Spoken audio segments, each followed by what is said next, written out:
Talk about a post-Thanksgiving hangover. Donald Trump has just received some awful news regarding the shooting of two National Guardsmen earlier this week.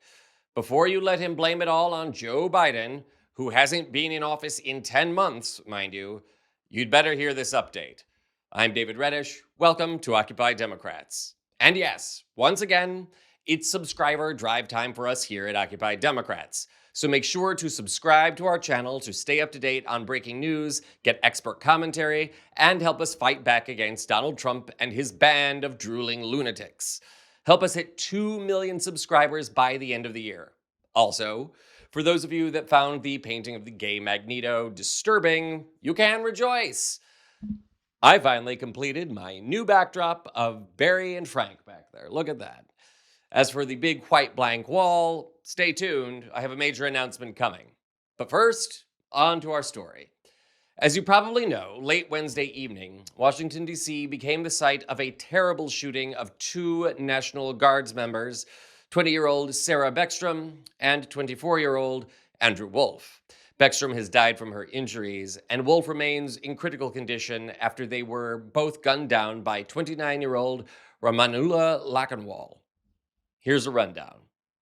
Harrowing new video of the moment a gunman opened fire on National Guard members, just blocks from the White House. The images, taken by a passerby and shared exclusively with the Wall Street Journal, appears to show the suspected shooter holding a revolver and National Guardsmen firing back. Two Guard members were hit. 24-year-old Air Force Staff Sergeant Andrew Wolf remains in critical condition. President Trump sharing the news during a Thanksgiving event. He's in very bad shape. He's fighting for his life, and hopefully we'll get better news with respect to him. 20-year-old Army Specialist Sarah Beckstrom died of her injuries. Overnight, law enforcement lining the streets of Washington, D.C. to honor the fallen service member. Her father on Facebook writing, "My baby girl has passed to glory." Now, new details emerging about the alleged shooter, identified as Afghan national Ramanullah Lakanwal. The 29-year-old Lakanwal served in the Afghan army alongside U.S. troops for 10 years, working in a CIA-backed Zero unit. Vetted by the Department of Homeland Security, the Department of Defense, the FBI, and the National Counterterrorism Center, Lakanwal came to the U.S. in 2021 under a Biden-era program. He had not yet been granted lawful permanent residence, but he was granted asylum in April of this year under President Trump. The White House, however, putting responsibility solely on the Biden administration, stating in part Thursday, "This animal would have never been here if not for Joe Biden's dangerous policies." First and foremost, our prayers and sympathy go out to Andrew Wolf and to the family of Sarah Beckstrom. May she rest in power, and we pray for Andrew's speedy recovery. And before you take to heart the thoughts and prayers of Donald Trump, hold on a second. There's something important he does not want you to know. Of course, in the aftermath of this shooting, Trump and his cabinet officials, namely the Spectrum Nazi Stephen Miller, have rushed to blame immigrants, Muslims, Joe Biden, and just about anyone or anything else for this attack.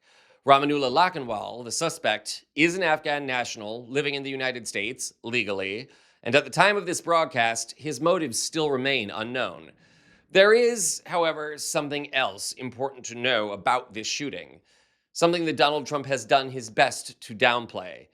We now know that following Donald Trump's deployment of the National Guard to Washington, D.C., top military commanders had warned that their deployment represented an easy, quote, target of opportunity, close quote, for grievance-based violence. In other words, Trump was warned that this could happen. The Atlantic now reports that the dubious legality of deploying the National Guard to Washington, D.C. aside, military commanders, in a memo that was included in litigation challenging the high visibility mission in D.C., argued that Trump was creating a recipe for disaster. The public and the military both remain opposed to Trump's deployment of troops. Military leaders therefore warned Trump that by deploying the Guard, in essence, he was strapping a target to the chest of every single guardsman, making them a lightning rod for anger toward Trump or resentment of his policies.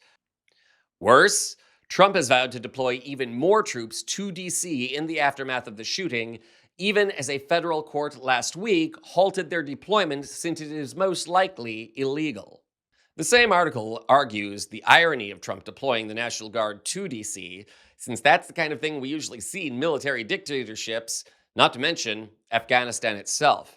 Part of the reason Afghanistan became the longest war in US history is because various administrations, including Trump's own, mind you, continued to deploy the military there rather than take a pause to assess the war and develop a more effective strategy. And like the war in Afghanistan, Trump's National Guard deployment is now costing American lives. Since the Guard has done virtually nothing to deter violence, and this shooting is unfortunate proof of that, and that most of the time the DC Guard pick up trash around the city, maybe this is a good moment to take a step back and ask what the hell the National Guard is doing in Washington, D.C. in the first place. Of course, asking for that level of introspection from Donald Lame Duck is probably too much.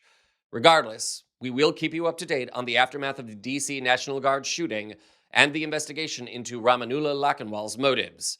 Remember to subscribe to stay up to date and to help us reach our goal. I'm David Reddish.